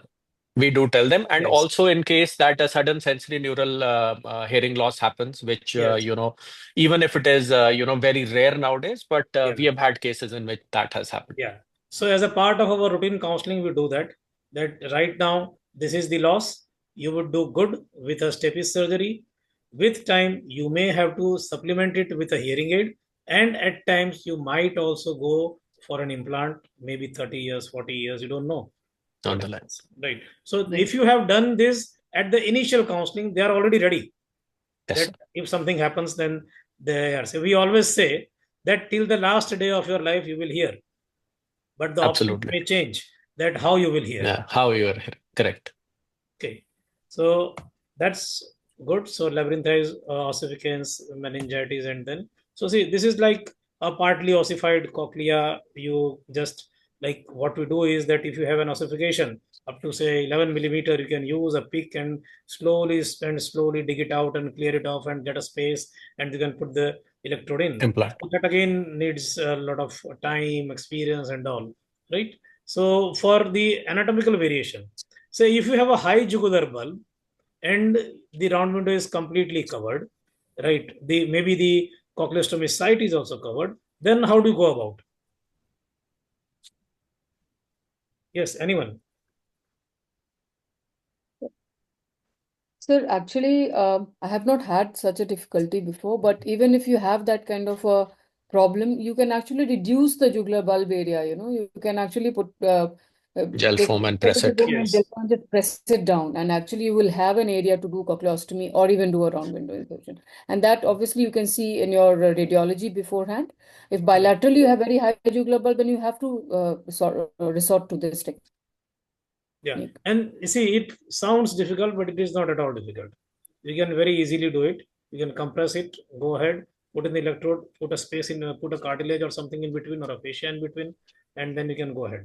Right. Similarly, like the points you need to look off, if it is an exposed facial nerve, descent, then you just prevent it and then put the electrode. We don't go into that details. Low dura, forward sinus, then you might have to change the technique. Say if it is a low dura forward sinus, so you don't have the space for a mastectomy, then you can do a transcanal approach. Transcanal, Right? yeah. So that's why I always say that the surgeons should know all the techniques which can be used. Now, certain special situations Yes. like single-sided deafness, sudden sensorineural hearing loss. Then, do you advise an implant in those patients because the other ear is normal and the patient is hearing? Yes, Right. Sanjeev. So I've had this good experience of a cluster of sudden sensory hearing loss, both with a residual hearing on one side and one completely gone, sometimes both sides gone. So, it's difficult. So I've got a timeline. I went through literature and then I'm following that very strictly. A maximum period of deprivation of 3 months I give. Yeah. When they are totally into the zone where they can't really communicate and they are in a profession where they need to, and then I give the option. So sometimes it is a bimodal, one side hearing aid, one side cochlear implant. Sometimes it can be electroacoustic, as we Yes. all know. Yes. Yes. Yes.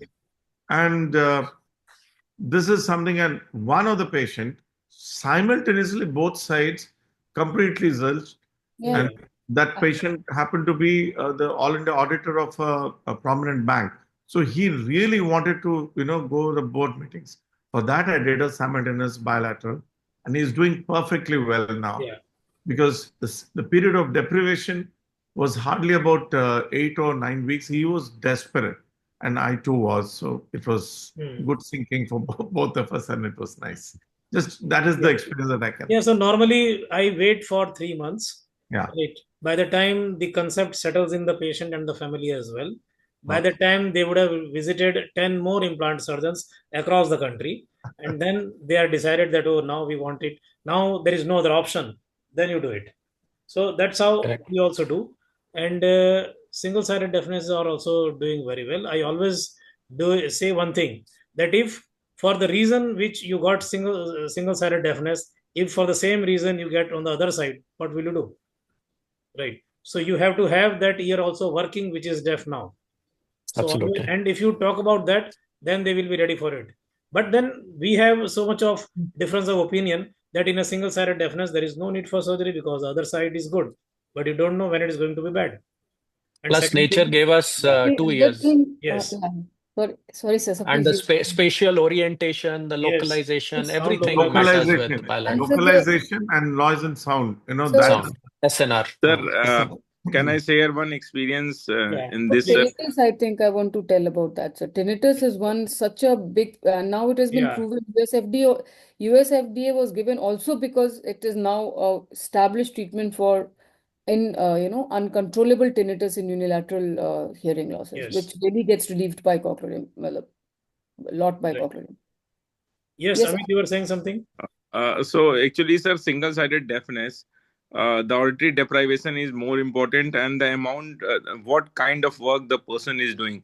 Like I Exactly. have a young doctor who is a MCS trainee. He is facing a lot of hardship to see patients and to communicate. His life completely changed the next day.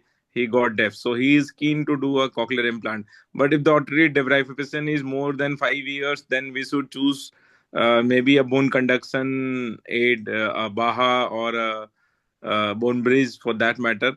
So it is important that some situation where you have to really communicate well require binaural hearing. And in that situation, and as you said, we have a lot of patients with autoimmune inner ear diseases now. We are getting almost one or two every month who are losing hearing one by one in a quick succession of 3 to 4 months. So this group, we need to think about the single-sided deafness, and cochlear implant can You're make talking them about binaural, autoimmune. especially. Amit, you're talking Yes. about autoimmune yes, disorders. sir. Yes, sir. Autoimmune. Responsive to a steroid to an extent, but then it goes on to Right. become permanent. Right. So, like for single-sided deafness, also the patient should be given the option of an implant and not just wait and do away with Absolutely. only one-side hearing. Right. So that should be the point that we have to drive and counsel the patient in that way. Right. Now, for the adult CI. So, Yes, how sir. many of you are getting more and more patients who are adults, were hearing, doing very well, and now they are in a situation that they would need an implant? Yeah. Yes, Kranti. Yes. Sir, I think we are now slowly, as your center takes up more cases, you start getting such patients. And as sir was discussing, I have had uh, all the adults which I have done have been sudden sensory neural loss bilateral. So Right. Exactly. that is very, and then I can't do simultaneous, but I have done unilateral, and they're all happy. They were all Right. working individuals. So that is very, very important. Adult CI for say presbycusis, in my setup, actually this again it comes all about funding. It actually differs when you go to private setup where now people are more concerned and they are very much adaptive to the concept that they should get NCI. So this Right. is changing scenario in So our can country. I? Yeah, please. Yes, So please. can I add something? Yes. Yeah, Raman. So we have had some decent experience with adult cochlear implantation, not only for presbycusis, but also for post-traumatic hearing loss. That patient had a head injury, both side hearing gone. Right. And they were we have had a couple of patients. One patient was already deaf from 1 year. He had a head injury, not wearing a helmet. He lost hearing in the working ear only. So we decided to implant the ear which was working before he had the trauma Yeah. rather than the one which he The could not recent hear loss. from for the Yes. last 20 years. Yes, Mm. sir. Okay. The other patient we had was a bilateral, he had a head injury, bilateral hearing gone. There was fractures of the temporal bone and there was some ossification at the basal turn which we had to drill out, but we were able to manage it. Now, the good things with adults is that they are all postlingual. And Yeah. if the time selection is right, they will do well. We have a good, decent experience with geriatric patients also. Yeah. Now, but the key here is that we have had some very old patients. We have to have the cognitive testing done. Yes. That is very, very important. It's just because the patient can afford and he has come to me, we do not pop in a cochlear implant. We have various handicap indexes which we give the patients to fill out. If they can't fill out alone, then their caregiver or whoever is with them helps them understand. And we do the cognitive testing and complete testing to be done before a geriatric patient is to be implanted. And we already know from literature that it delays dementia, it delays Yes. memory loss, because all those things are very important. So as our volume is increasing and we are able to counsel the patients better, we are slowly getting patients who are in the geriatric age group. Yeah. And now it's very well accepted. Means the Mhm. patients read a lot, do Google search, and then they come and they will tell, okay, if you say that you need an implant, they will say, okay, we'll go ahead for that. Yes, sir. We had a patient whose hearing was like severe to profound, adult, almost 70, 75 years of lady. And she developed, the speech was slurred because he Yes. was not getting a feedback. So slowly and slowly the speech was getting slurred. So what was happening that everybody was looking at the speech. So whosoever was seeing was looking at the larynx, and somebody would say कि पतला हो गया है, कुछ मोटा हो गया है, ये है, वो है, all sorts of things, because the patient was using a body worn hearing aid. So nobody said, okay, you have a deafness, you are using a hearing aid, fine. So they were always looking at the speech. Finally, when the patient came to me, I said, no, the problem is not in your larynx, the problem is in the hearing. Once we correct it, you will have this all back. And then we You'll operated, get better. and did so well. She is lived for almost 15 years after that. Just recently only she passed away. Rajesh, So can I? patients, yeah, please. So we're talking about adult cochlear implant. It is a recent phenomenon for me. In the Yeah. last 5 years only, I've been doing a little more. And specifically ones who are in a profession where they need to really communicate for their bread and butter. So my first go-to test, okay, cognitive is very important. First, I do a SDS score. The discrimination, once that is the clinching evidence, which we are talking about, the larynx and all that.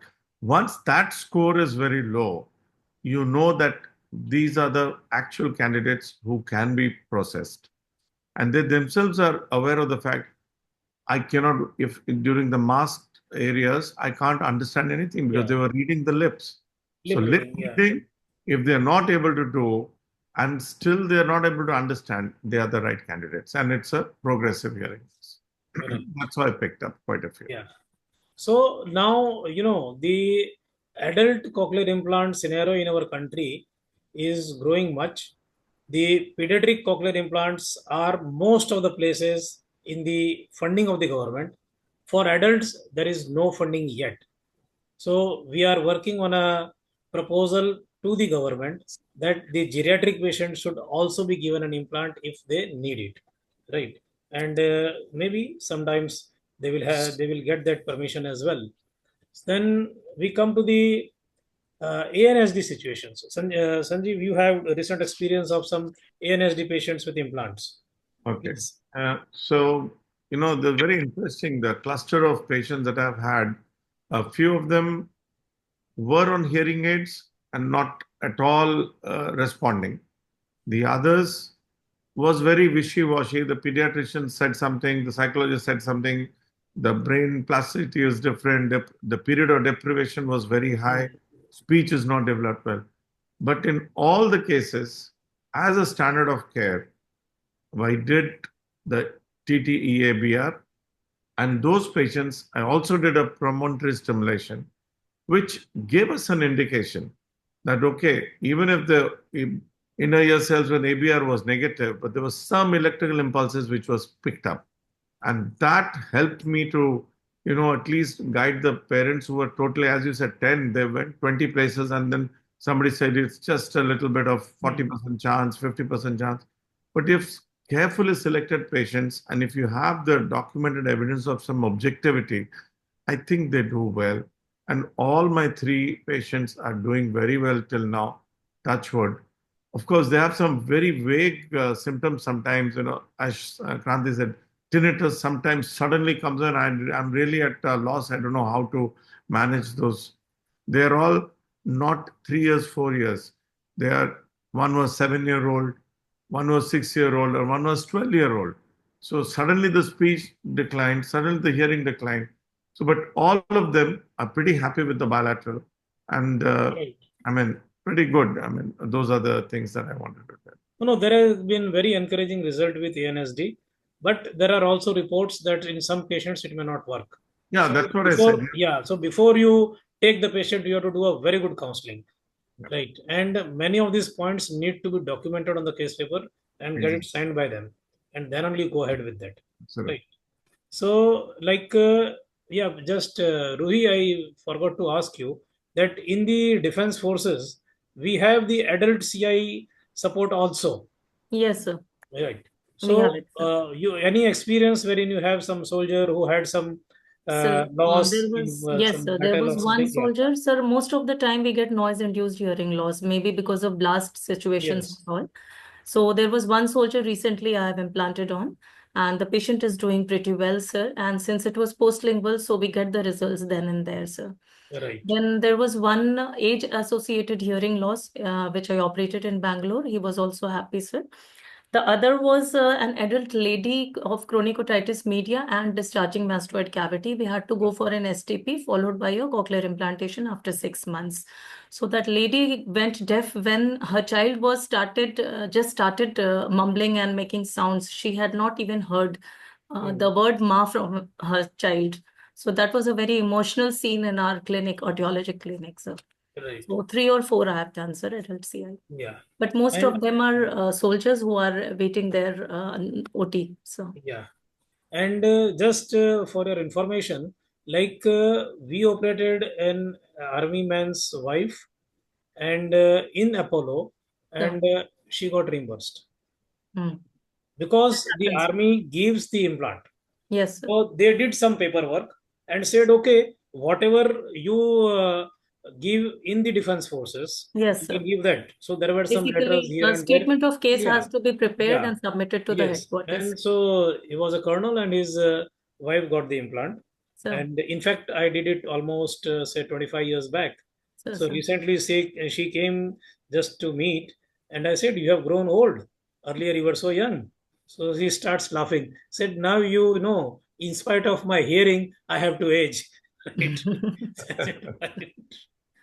And we had a major general who lost his hearing progressively, and then he was writing and communicating with his daughter since 6 years. No hearing aid was benefiting him. Nobody gave him an idea that he should go for an implant because he was using a hearing aid. He had hearing aid, and but hearing was not benefiting. So he was writing and communicating. Somehow he landed up with us. So I convinced him for an implant that he will hear. He was 82. So he said, "Will it work?" Means he was ready, but his children were not ready. That So नहीं नहीं अब क्या basically, फायदा that होगा and all awareness this. has to be created. So, Yeah.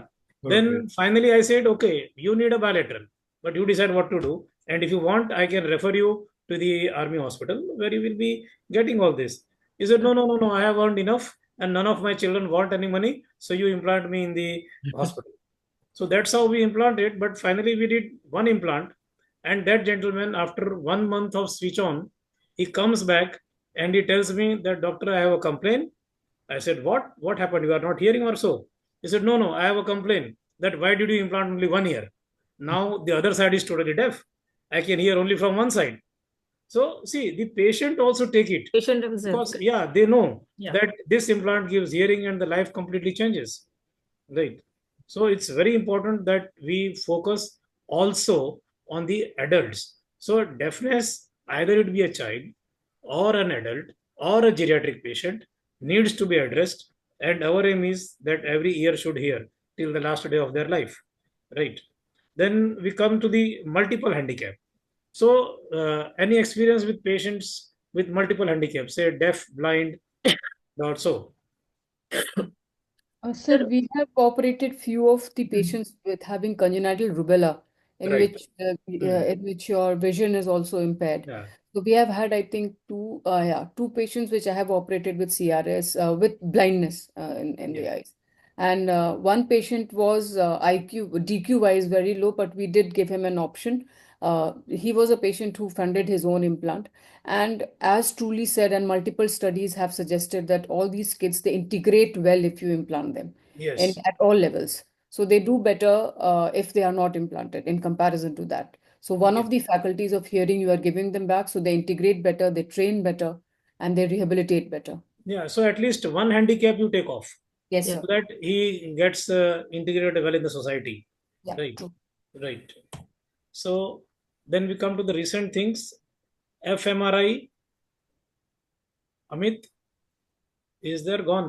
In Yes. cases of auditory deprivation, Yeah. we see that in fMRI, the what are the plasticity changes which are happening in the brain, and then we have profiled the patient of 30 deaf patient and 30 patient who are normal hearing, and then with the help of AI and other tools, we are able to predict that this patient will benefit with implant or not. So we are right now using it to see the auditory deprivation, or if some patient has language, but the history is not great. That it was they were listening. They are 7 years, 8 years old, but they were some listening. They can do some lip reads, but the hearing is not there.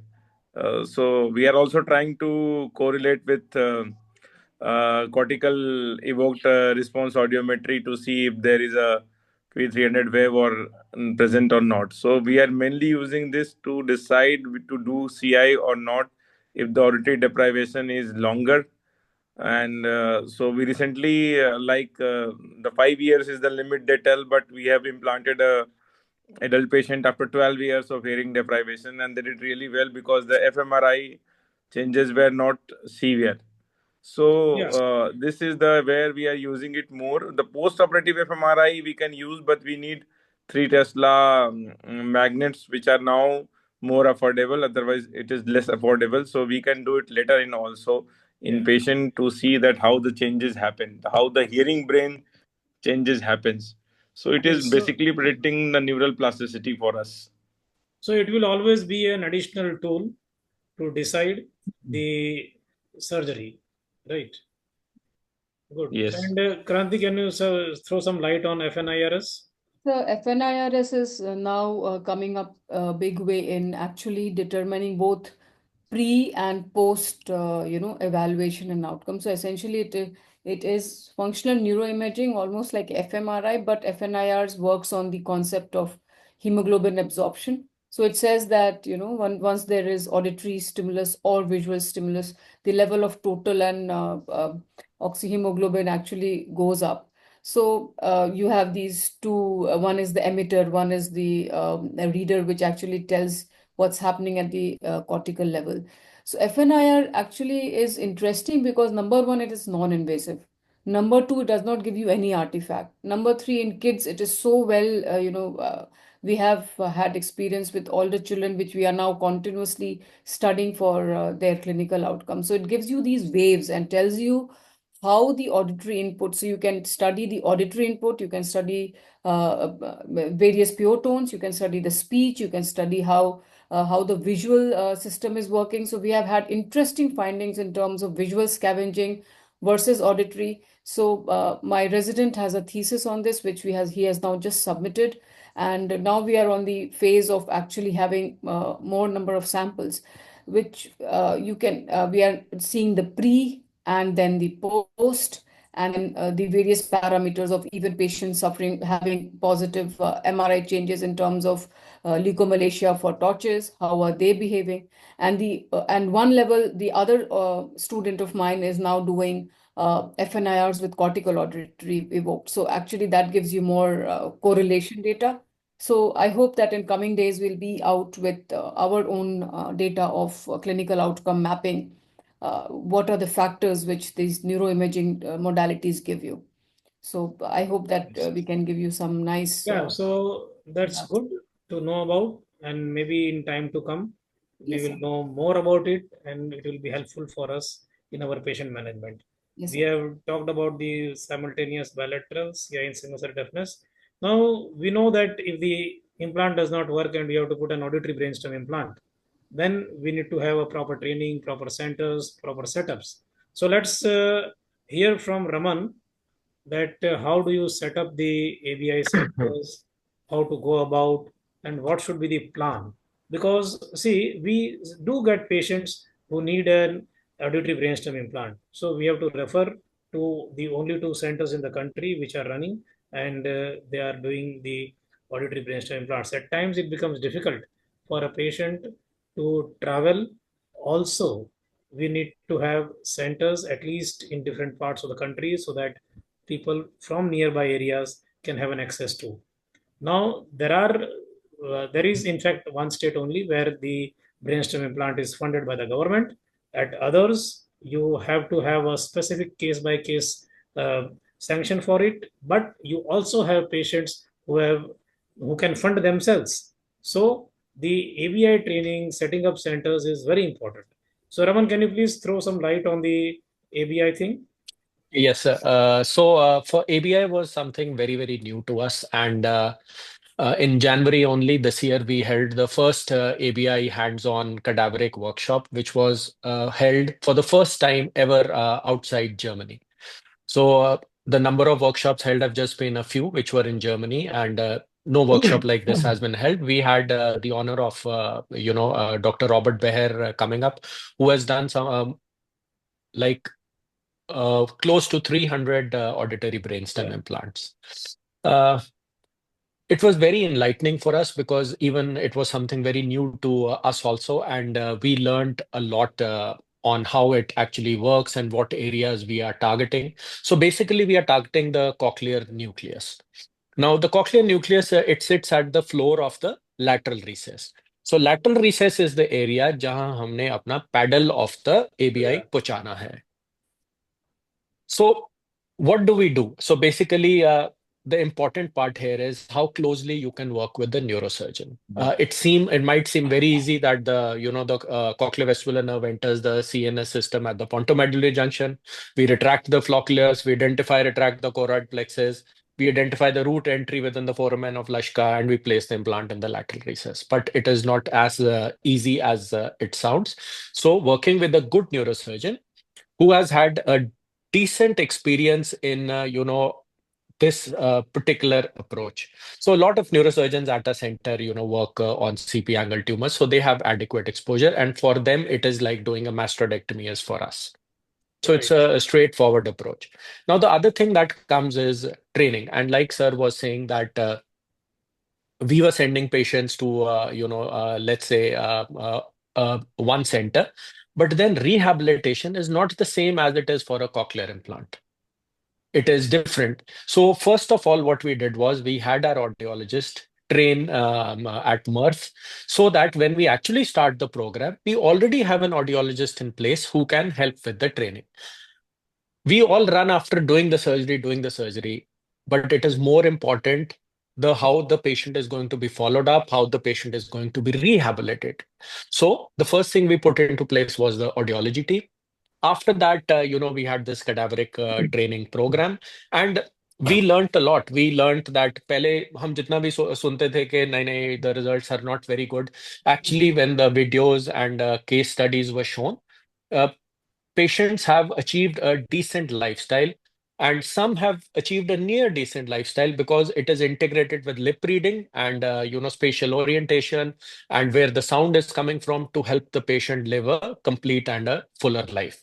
Mm. So it is very important that this science, of course, it is propagated throughout the country, but we need good number of volume at our centers to be able to train other centers. If Yes. I do just 1 or 2 cases in 10 years, I will add Yeah. nothing to this science. Nothing.